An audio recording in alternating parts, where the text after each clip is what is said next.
बात करते हैं घोसी के घमासान की, जहां घोसी के घमासान में सपा ने बड़ी जीत दर्ज कर ली है। सपा प्रत्याशी सुधाकर सिंह ने बीजेपी के दारा सिंह को 42,672 वोटों से हरा दिया है।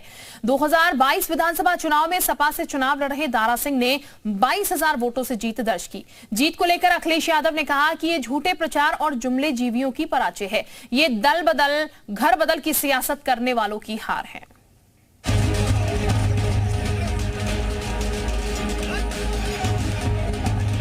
2024 के लोकसभा चुनाव से पहले घोसी उपचुनाव का सेमीफाइनल सपा ने जीत लिया। बीजेपी के चक्रव्यूह को तोड़कर सपा ने यह साबित कर दिया कि उसका दमखम अभी बाकी है।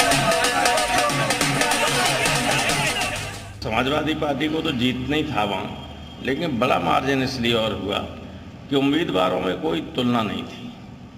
हमारा उम्मीदवार बहुत अच्छा था। बीजेपी का उम्मीदवार का साख इतना खराब हो गई थी, इतिहास उतना इनका खराब था कि चुनाव के वक्त मंत्री पद छोड़कर इस्तीफा दे के आए और जनता ने तब भी न चाहते हुए इनको जिता दिया था और उसके बाद ये फिर इस्तीफा दे के चले गए मंत्री बनने के लिए। घोसी विधानसभा सीट के लिए हुए उपचुनाव पर पूरे देश की निगाहें थी। यहां समाजवादी पार्टी ने बीजेपी को करारी शिकस्त देकर 2024 का एजेंडा सेट कर दिया। कांग्रेस ने यहां समाजवादी पार्टी को समर्थन दिया था। ये इकलौता चुनाव था जहां मुकाबला इंडिया गठबंधन और एनडीए के बीच हुआ। बीएसपी यहां चुनाव नहीं लड़ी, पर मायावती की तरफ से बीएसपी के समर्थकों के लिए अपील जारी की गई। ये कहा गया था कि पार्टी के समर्थक या तो चुनाव से दूर रहें या फिर नोटा पर वोट डाल दें। इसके बावजूद समाजवादी पार्टी घोसी से चुनाव जीतने में कामयाब रही। आदरणीय अखिलेश यादव जी के नेतृत्व में सुधाकर सिंह जी ने घोसी विधानसभा से ऐतिहासिक जीत दर्ज की है। समाजवादी पार्टी सुधाकर सिंह जी को, घोसी की सम्मानित जनता को बधाई देती है।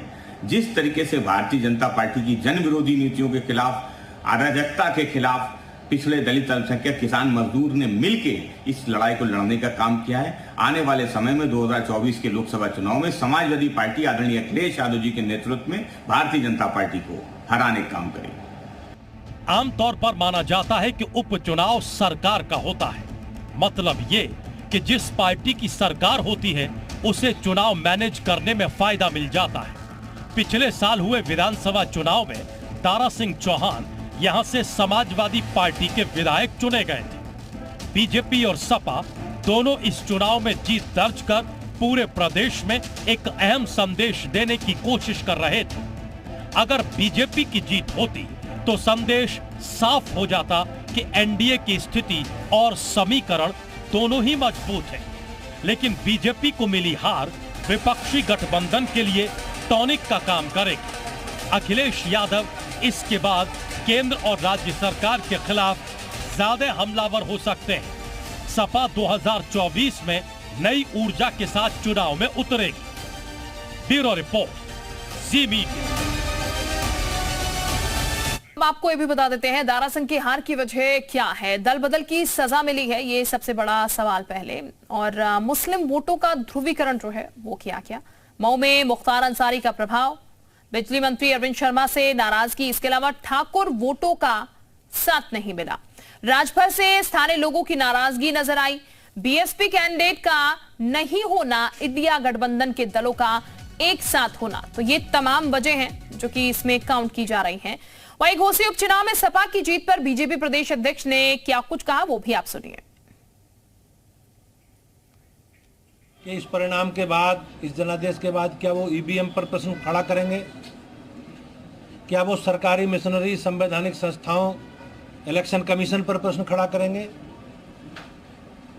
मैं जो भी ये परिणाम आया, हम लोग एक राजनीतिक दल के नाते आपस में बातचीत करके इस परिणाम की समीक्षा करेंगे और समीक्षा के बाद आगामी योजना, अपनी कार्य योजना बनाकर पूरी मजबूती के साथ जनता की सेवा के लिए जो भारतीय जनता पार्टी का संकल्प है, हमारे नेता नरेंद्र मोदी जी का संकल्प है, सबका साथ सबका विकास, उस सिद्ध फॉर्मूले के साथ आगे बढ़ेंगे।